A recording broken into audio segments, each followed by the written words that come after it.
말씀 좀. 좌승희 박사님께서 다 하셔가지고 제가 할 게 없는 것 같은데 그래도 한번 해보겠습니다. 제가 책을 한 권 갖고 왔어요. 이게 보이실는지 모르겠지만 이 사진 많이 보셨죠? 못 봤습니까? 요 한반도 사진이죠, 그죠? 밤에 찍은 사진인데 야경입니다. 여기가 서울이고 여기가 부산 정도 되는데 요 한 점이 있죠, 그죠? 이게 평양입니다. 선이 안 보이죠, 그죠? 이렇게. 이게 찰스 존스라고 스탠포드 대학의 그 경제성장론의 3대 경제성장론 하는 사람 중에 한 명이, 이렇게 표지, 3판에서 표지로 사용했습니다. 이 정도로, 아까 대표님께서 말씀하셨다시피 외국에서는 그 박정희 대통령을 그렇게 하고 있는데 우리는 지우기에 나섰다. 이 부분에 대해서 굉장히 개탄스럽고요. 조금 말씀드리겠습니다. 제가 좌승희 박사님이 했던 거 약간 보완하는 측면에서 말씀드리겠습니다. 이승만 대통령님의 연계가 되거든요. 그게 뭐냐면 첫째 하나는 자유민주주의 체제에서 반공블록에 우리가 들어갔다는 게 굉장히 중요합니다. 이게 반공블록이 안 들어갔으면 이후에 있는 박정희 대통령님의 그 전략들이 성공할 수가 없어요. 그 다음에 농지개혁 부분이 있습니다. 농지개혁 부분이 있는데 농지개혁을 좌파들은 그렇게 이야기합니다. 한국의 농지개혁은 불완전했다. 그러면서 비교를 북한하고 해요. 북한은 다 평등하게 줬다 다 뺏어버렸죠. 그죠? 그래서 그런 책도 봤습니다. 저는 봤는데 그 다음에 경제개발 5개년 계획들이 박정희 대통령이 했던 게 아니라 이승만 대통령부터 시작됐다라는 것들 보게 있고요. 그럼 박정희 대통령을 어떻게 볼 것이냐? 저는 그렇게 봅니다. The Entrepreneurial State, 기업가 정신 국가라는 개념이 요즘 유행하고 있어요. 마스카토라는 여성 경제학자인데 이분이 좌파 성향이에요. 좌파 성향에 조금 맞아 들어가요. 왜냐하면 그때는 국가가 주도를 하기 때문에. 그런데 이분에 따르면 어떤 기업가 정신, 국가 전체가 기업가 정신으로 둘러싸여 있는 그런 경영자가 아닐까. 저는 그렇게 보고요. 그 다음에 이제 조금 들어가는 것들이 이제 경제성장에는 우리가 세 가지 요소가 있습니다. 노동자 인력이 있고요. 두 번째가 자본이 있고, 기계 사는 자본이 있고, 세 번째가 기술이 있습니다. 그 중에서 후진국이 가장 못하는 부분들이 돈이 없는 거예요. 돈이. 기계를 살 돈이 없는데, 그 부분에서 희생이 따랐다. 누구? 독일에 갔던 광부라든지 관호사라든지 파월 장병이라든지 그 다음에 대일 청구권 자금, 우리 식민지 시대 그런 희생들이 뭉치고 우리가 그것들을 눈덩이라고 하는 크리티컬 매스라고 합니다. 작은 눈덩이. 그러니까 눈을 굴리기 위해서 안에 들어가는 돌 최소 규모는 만들었는데 그걸 갖고 우리가 눈을 굴리는 그 작업들을 했다는 거죠.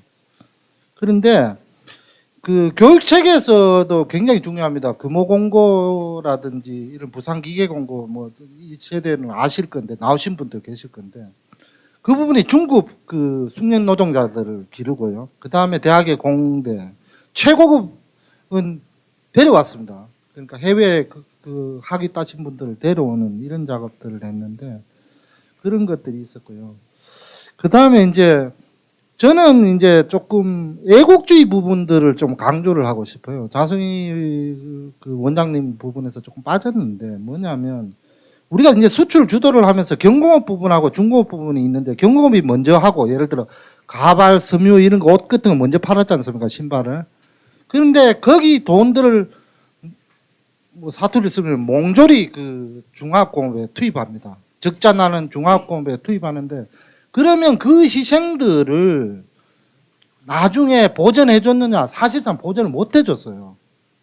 못 해줬는데 그러면 뭐냐? 그거는 다시 이야기하면 현재의 희생을 가지고 미래를 간다는 거죠. 불확실한 미래를. 지도자가 그렇게 이끌기가 힘듭니다. 그런데 그게 어디서 난관에 봉착하냐면 71년 대선에서 근소하게 이깁니다. 근소하게 이겨요.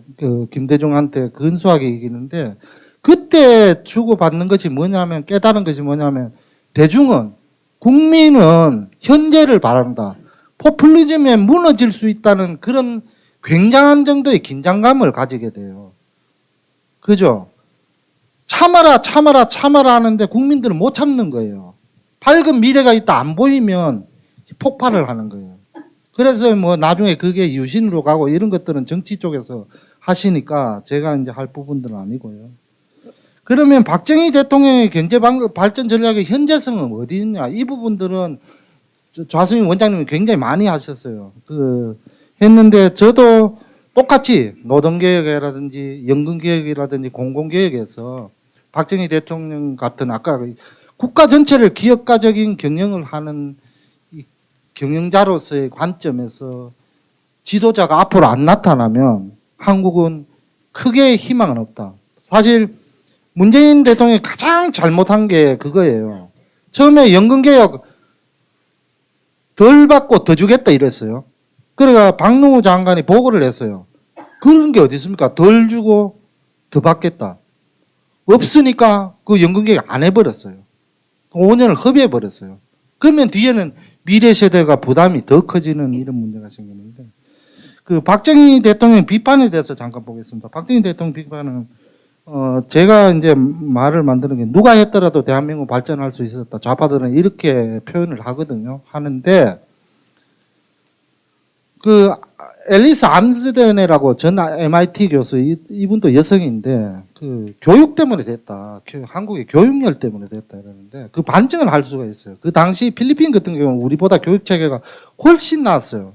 그럼 그 필리핀은 왜 못 갔느냐라는 부분들이고, 그다음 알랭 리피스라고 조절리론, 프랑스 조절리론 좌파입니다. 이 부분들에서는 그때 수요가 선진국들이 싼 가격 그 제품들을 많이 했기 때문에 했다라고 하는데, 그 부분도 운이죠, 운. 근데 그것만으로는 되지 않습니다. 박정희 대통령이 아까 리더십 그 부분이 들어가지 않으면 안 되고, 지금 보면 거의 유일한 길을 걸었는 거예요. 그 길이 보면 간들간들해요. 그때 좌파가 한 번이라도 잡아버리면 18년에 하셨는데, 좌파가 물론 뭐 D는 빼고요. 18년 하셨는데 그때 DJ가 한 번이라도 잡아버리면 우리는 나락으로 떨어져요. 경제학에서. 그거는 뒤에 잠깐 얘기를 할게요. 그런데 경제성장과 그 비판하는 게 그게 있죠. 독재했잖아 라고 하죠. 그 연구가 많이 됐어요. 그 로버트 베로라고 하버드대 교수가 1996년에 해보니까 민주주의를 하면서 경제성장을 이룬 국가는 없더라. 그런데 데런 아세모글루라고 15년 이후에 하니까 몇 개 국가가 있어요. 정의 관계가 나타나요.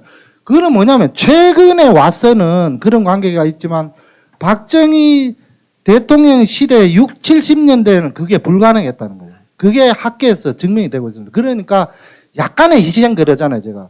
자유에 대한 약간의 제한은 있을 수가 있었다. 그게 독재냐? 독재는 아니다는 거죠. 그러면 그걸 독재라고 한다면 우리는 영영 성장을 못하는 그런 이 10위권의 달성을 못했다. 이렇게 저는 보고 있고요. 그러면 박정희 정신의 미래성은 뭐냐? 지금 또 우리는 내부 체제 전쟁 중이다. 이렇게 보고 있고요. 그 체제 전쟁 중이 정치적 측면이 아니라 경제적 측면에서. 경제적 측면에서, 경제학적 측면에서 좌파 경제학이 가장 들어서는 게 문재인 정부 들어서 소득주도 성장론입니다.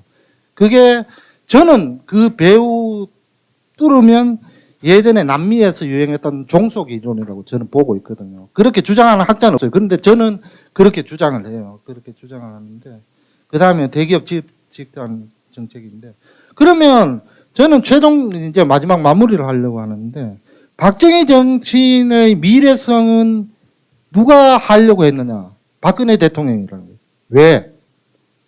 통일이 된다면 북한을 어떻게 우리 수준, 아니면 우리의 7, 80%라도 올리는 수준으로 올리려면 박정희 모델이 아니면 올릴 수가 없다는 거죠. 거기에 박정희 정신의, 박정희 경제 모델의 미래성이 있다는 거. 이렇게 말씀드리고 마치겠습니다. 감사합니다.